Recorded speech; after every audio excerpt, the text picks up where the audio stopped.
ये जो अब इंतखाबी हो रहा है, जो अदालतों में जो केस पहुंच गया है और इसके बाद कमिश्नर साहब का आना, और फिर ये बात भी हो रही है कि कुछ और आवाज़ें भी शायद इस तरीके से आ जाएं, मुबैना ज़मीर जो है उसको कोई जगा दे, जिस तरह हमने पहले भी देखा।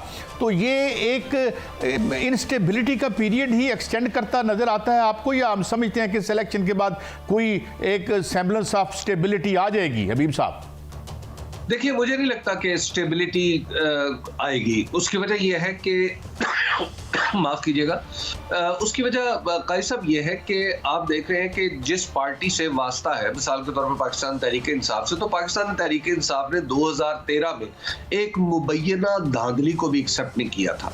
हालांकि वो बाद में अदालत में जाके साबित हो गई कि ये कोई बाकायदा मुनज़्ज़म धांधली नहीं थी। कहीं किसी ने धूल धप्पा किया हो तो अपने जोर पे कुछ कर लिया हो, तो उसको भी पाकिस्तान तहरीक इंसाफ ने एक्सेप्ट नहीं किया था। और उसके नतीजे में 2013 में जो हुकूमत बनी थी नवाज शरीफ साहब की, उसके बारे में वो भी एक कमजोर हुकूमत साबित हुई अल्टीमेटली। इसी तरह जो ये मामला तो किसी इंडिविजुअल का मामला, यानी इंडिविजुअल सीट्स का मामला नहीं है। कई दर्जन नशिस्तें हैं कौमी असम्बली की और कई दर्जन नशिस्तें हैं पंजाब असम्बली की, और 1 दर्जन से ज्यादा कराची की नशिस्तें हैं कौमी असम्बली की, और कई दर्जन वहां पे भी कम से कम 180 सीटें तो उन्होंने क्लेम की ना आज गौहर साहब ने इसमें बैठे हुए।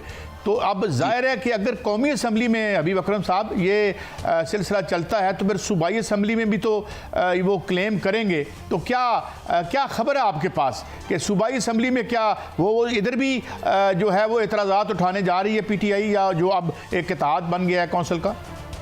जी बिल्कुल। जब आप देख लें कि पहले तो आज़ाद उम्मीदवार जब एक जमात के रूप में ढलेंगे और एक मुनज़्ज़म शक्ल इख्तियार करेंगे तो डेफिनेटली उनका वजन बढ़ जाएगा। क्योंकि अभी बहुत सारे जो आज़ाद उम्मीदवार पाकिस्तान तहरीक इंसाफ की हमायत से जीते थे, उनमें से कुछ के टूटने की खबर आती है, कुछ के जुड़ने की खबर आती है, कुछ के बारे में कुछ कहा जाता है, और उनमें से कई एक तो ऐसे भी हैं जो मफरूर भी है।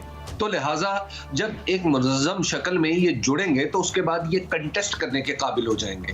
तो जब एक कंटेस्ट करने के काबिल हो जाएगी कोई पार्टी, तो आप जरा तसव्वुर कीजिए कि आगे चल के, यानी अगर आज के नंबर्स देखें तो उनकी 91 नशिस्तें हैं, और 91 नशिस्तों के बाद जब उनको तकरीबन 35 नशिस्तें मजीद उनमें इजाफा हो जाएगा, तो 125 का एक बहुत बड़ा ग्रोह जब कौमी असम्बली में वजूद पा जाएगा, तो डेफिनेटली यही सूरत हाल पंजाब में होगी। तो जब ये एक मुनज़्ज़म शक्ल में सामने आएंगे तो दबाव तो सिस्टम के ऊपर बहुत ज़्यादा बढ़ जाएगा। तो उसके नतीजे में पंजाब के अंदर भी मेरी मालूमात के मुताबिक पाकिस्तान तहरीक इंसाफ इस बात पर काम कर रही है कि कौन कौन सी नशिस्तें ऐसी हैं जहाँ के फॉर्म 45 उनके पास मौजूद है।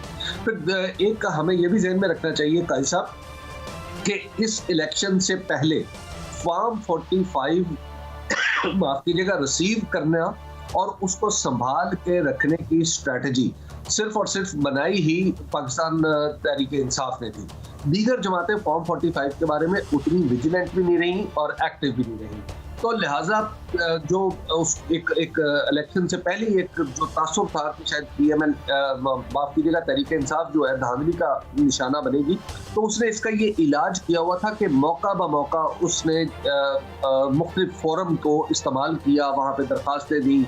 अपनी इलेक्शन कैंपेन के दरमियान की मुसीबत आई तब भी दरखास्त दी। अब अच्छा अभी साहब मैं एक ब्रेक ले रहा हूँ, मैं माफ़ी चाहता हूँ, मैं आपको रोक रहा हूँ, बस जब नाज़रीन हम आएंगे तो इस पे भी बात करेंगे कि इसमें क्या हिकमत है। जो हमने देखा है 2 रिलीजियस ग्रोह अब एक वो कौंसिल बन गई है, तो उसके साथ ये फैसला स्ट्रेटजिकली क्यों किया गया, इस पर राय लेंगे और इसमें इसके क्या मुज़मरात हो सकते हैं। एक ब्रेक के बाद हमारे साथ रहिए।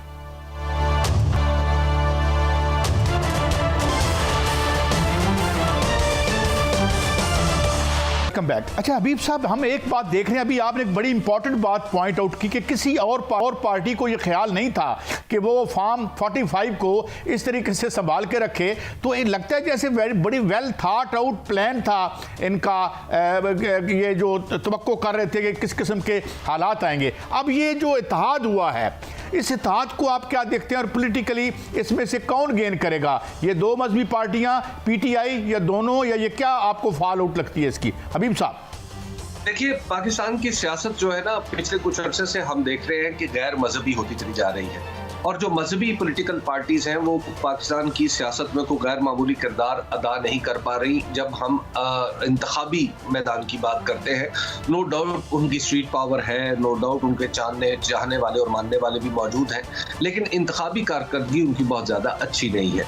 तो लिहाजा मुझे तो नहीं लगता कि इसमें कोई भी पॉलिटिकल पार्टी है उसको, जो मजहबी सियासी जमात है, उसको कोई गैर मामूली को पजीराई मिल जाएगी। पाकिस्तान तहरीक इंसाफ ने जो पार्टी ज्वाइन की है, मिसाल के तौर पर सुन्नी इत्तेहाद कौंसिल, तो उसने सिर्फ इसलिए की है कि वो एक मजबूरी है, क्योंकि पाकिस्तान के अंदर जो पाकिस्तान के दस्तूर में ये तनाकुस मौजूद है, ये थोड़ा सा तजाद मौजूद है कि वहाँ पर जो मखसूस नशिस्तें हैं वो सिर्फ किसी पॉलिटिकल पार्टी को ही मिल सकती हैं।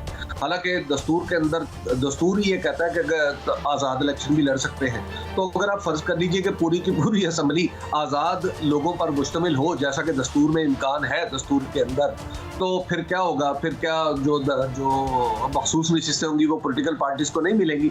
तो ये एक तनाकुस तो है। जब इस तनाकुस का फैसला फौरी तौर पर तो नहीं किया जा सकता, जाहिर है वो अदालतों में जाना होगा।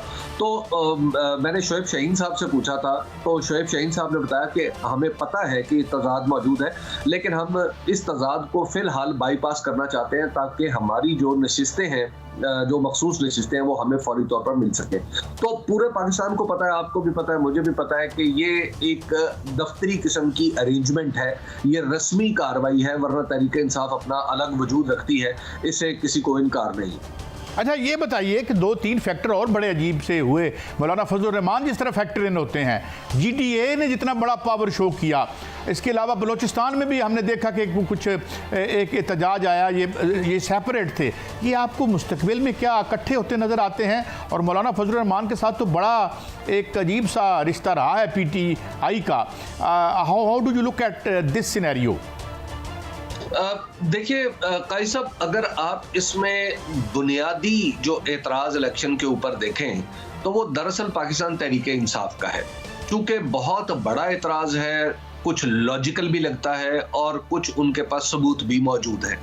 तो जब इतनी बड़ी पार्टी जो अक्सरियती भी हो और उसके साथ साथ इलेक्शन पे एतराज़ भी कर रही हो और ये दावा कर रही हो कि उसकी नशिस्तें मौजूदा नशिस्तों से तकरीबन 2 गुना है, तो डेफिनेटली दूसरी जो छोटी पार्टियां जो हारी हुई होती हैं उनको एक सियासी जवाब मिल जाता है अपने इलेक्शन को, यानी ये दावा करने का कि जनाब ये जो ज्यादती हुई है ये दरअसल हमारे साथ भी हुई है। तो इसलिए उनके दावे में कोई बहुत बड़ी सदाकत तो मौजूद नहीं है।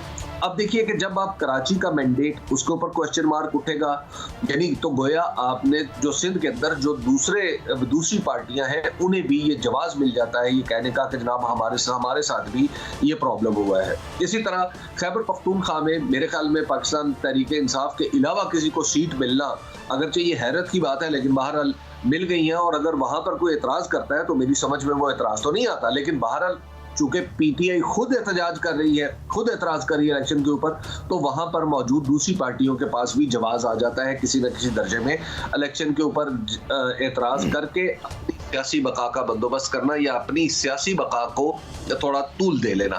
तो मेरे ख्याल में इससे ज्यादा मसला नहीं है, दूसरी पार्टियों का इतना बड़ा प्रॉब्लम नहीं है। हाँ, प्रॉब्लम बलूचिस्तान में जो सूरत हाल है उसको हमें जरा मुख्तलिफ एंगल से देखना पड़ेगा। अच्छा जी, अच्छा, ये एक और दो बातें जो GDA के जलसे में आपको पता, पीर पगाड़ा और उनके जो इससे पहले थे रूहानी रहनुमा, उनकी बड़ी हम सुना करते थे उनकी पेशन गोइयाँ, ये भी इमरजेंसी की बात कर रहे थे और अनडेमोक्रेटिक सेटअप की बात भी कर रहे थे। बहुत ज़्यादा फार फेच्ड नहीं लगता ये आपको? या जो सूरत हाल तुलू हो रही है उसमें क्या हो सकता है आपके ख्याल में?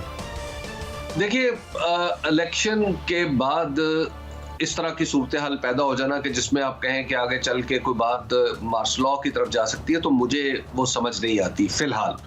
हाँ, असम्बली जब बुलाई जाती है तो असम्बली के अंदर जाहिर है ऐसी मौजूद हैं, खासतौर पर पाकिस्तान पीपल्स पार्टी और PMLN, जो अपनी पिछली 16 माही हुकूमत के दौरान बार बार इमरजेंसी की बात करती रहे हैं।